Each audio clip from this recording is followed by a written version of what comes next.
Hello and welcome back. I am outside today. It is a blustery cold January day in Pennsylvania, Zone 6B. It is definitely under 30 degrees out, but we're gonna go ahead and do a quick garden tour of the front yard. Let's get started. Let's start at the very top of the property, taking a look at this flowering cherry tree. If I get up really close, you can actually see all the buds. So in the springtime, that means this tree is going to put on quite a show. It's going to be stunning this year. We've had this tree, this is the 5th year. There's a bird's nest in there as well, but there's no birdies right now. Too cold. All right, I'm gonna pan down here. For those of you who are new, we do live on a corner property lot. We have 2 acres of land, so I'm standing up at the very top corner.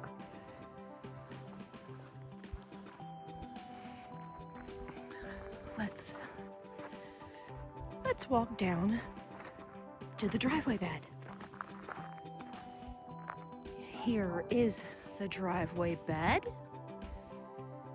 And I'm sorry if you can hear my dog barking. Dexter, he is quite upset that I'm outside and he's not. But if I bring him outside, he would want to go right back in because he is freezing. This mixed border bed we put in 3 years ago, and I think it's coming along quite nicely. I'm hoping that this boxwood puts on a lot of growth because I want this to be a focal point. I want it to be like a nice, tall structure of evergreen. Moving down here, we have a spirea shrub, and I have heard that people don't love spireas, but I'm a fan. I love spireas. They are fantastic. Here is a huge hibiscus that will be cut all the way down to the ground in the spring, but this puts on very bright pink blooms. A nice hydrangea. Now, unfortunately, I don't remember which variety this hydrangea is. In the springtime last year, I noticed there was a little shoot, so I let that grow, and this spring I'm going to dig it up and plant it somewhere. Pretty soon it'll be as big as this one.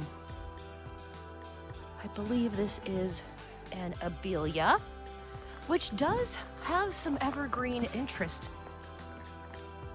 Really pretty. And this is a candle shrub, which I thought about pulling out, but I decided I want to keep it because it really does add beautiful structure and it has gorgeous fall color. And at the end, we have a holly tree. Looking right across the way, this is a flowering dogwood that I am very concerned we're going to have to take down. It was showing signs of stress disease last year. We're gonna wait and see how it blooms out this year and if we need to actually remove it or not.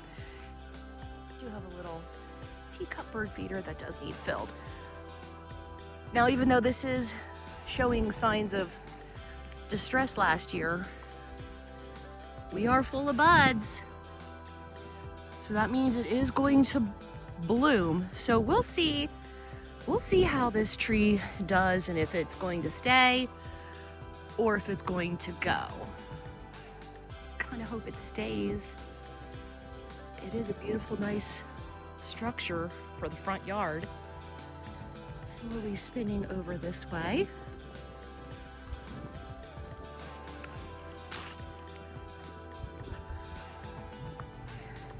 This is a red bud tree that we planted towards the end of last planting season.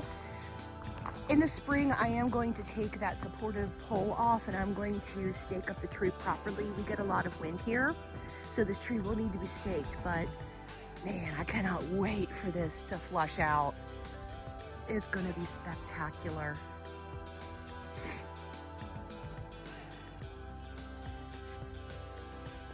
You can see here's all these stones along the edge of the flower bed, and in between these stones in the springtime we're going to be putting edge right steel edging in between the stones. That's going to be all the way down around. I think that is going to look really pretty. Here's a candy corn spirea. I'm going to say this wrong. I'm going to call it a juniper, and it's not a juniper.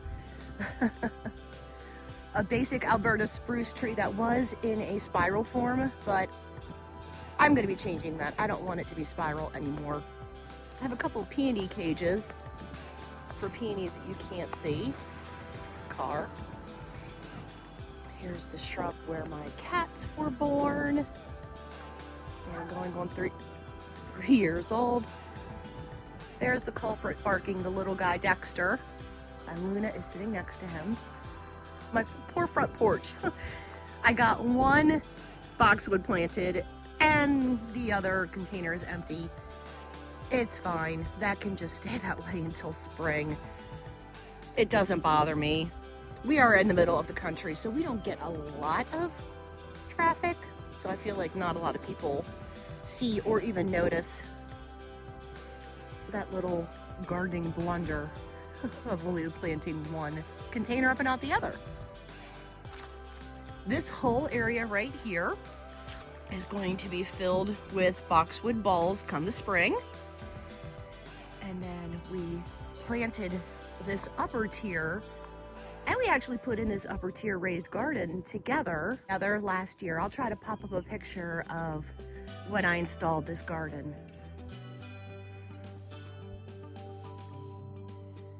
This is another spirea.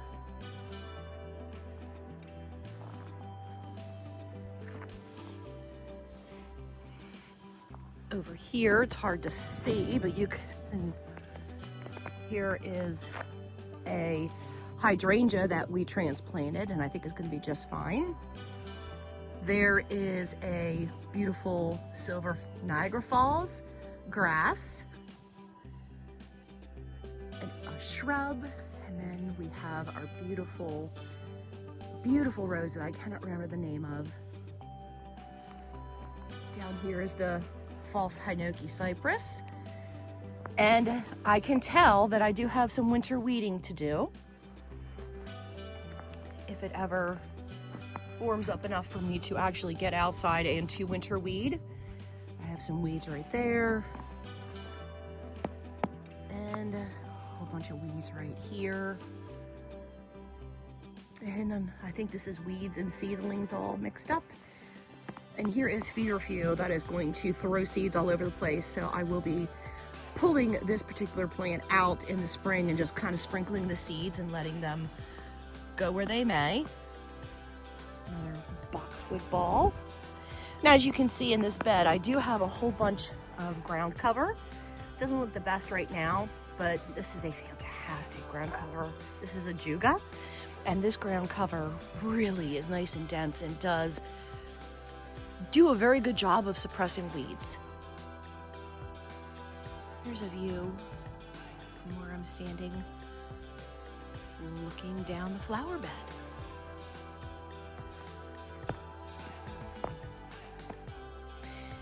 Now here's another boxwood that will be moved because this area is going to be reworked in the spring, and this is going to be one of the first things that we do. I also have 2 hydrangeas that are going to be moved, and then a shrub right there that is going to be removed. Okay, so before I talk about this, I did have a set of 3 hollies, but one of them did die, and that was a real shame because I really wanted 3, but I'll get another one in the spring. These are very low to the ground, and these are just going to be a nice little mounding evergreen statement in the garden. We have another boxwood right here. We have hydrangeas, and this is a very large spirea that is going to be removed, and then this totem pole holly is also going to be removed. I'll get closer, then you can see that this does have a lot of damage. I've been babying it for a couple years, and I've decided it's time to stop fighting it and just rip it out and start fresh. This is a Golden Falls Weeping Redbud, so this tree is definitely going to stay. But what I'm thinking right back here is going to be a tall, thin magnolia. And then right about here, we're going to remove, again, this shrub and that shrub. And then this is going to be a tall evergreen of some sort. Not quite sure what type of evergreen I'm going to do there, but I want it to be a real nice, dark, dense evergreen to really anchor this corner of the bed.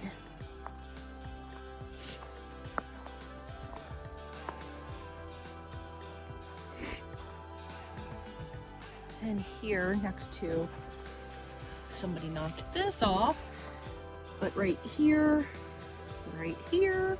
and right here I have, I want to say three perennials. I cannot for the life of me right now remember what they're called. I have to pop that up on the screen. Another boxwood, another boxwood right there.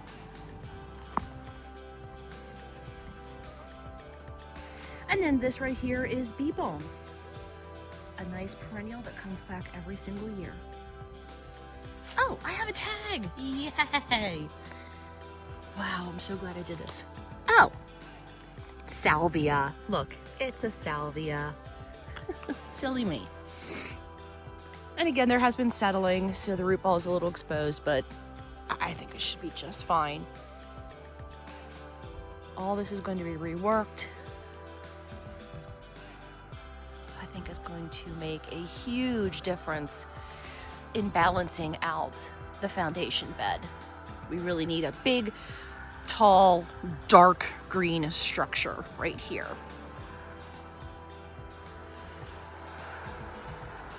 I'm just gonna turn around and stand right here. These are 3 pink chiffon Rose of Sharons, and I love them. These have beautiful, beautiful, frilly, pale pink blooms. And they're filling out quite nicely. I've only had these in the ground, I believe. This is the 3rd year. Let's go down to this October Glory maple tree. This tree is 5 years old as well.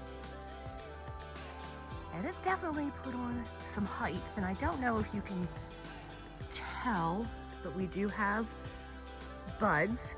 So it's going to be definitely a nice full tree. I will be going around and doing a little bit of winter pruning on my trees in an upcoming video. This tree doesn't need too much. It is looking fantastic. And I mean, this is a lot of growth from 1 year. That is fantastic. Beautiful shade tree. My favorite tree. Oh, I love this tree. It is such a fast grower. Oh, and the bark on this tree, this is a birch. I just love the winter structure, and I might be adding a couple more of these trees.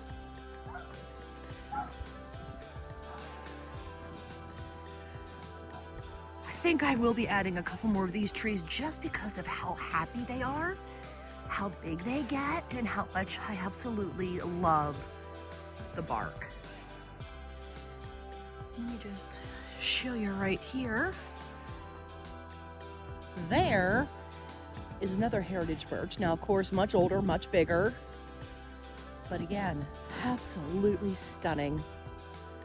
That was quite a quick tour, but it is very, very cold outside. I hope that you get out in your garden a little bit today, even if it is absolutely frigid out, and comment down below what your weather is and where you reside. So hopefully you're not having this awful cold weather like we are in Pennsylvania. Hopefully it's a little warmer for you and you can actually enjoy January outside. Okay, I'll see you in the next one. Bye.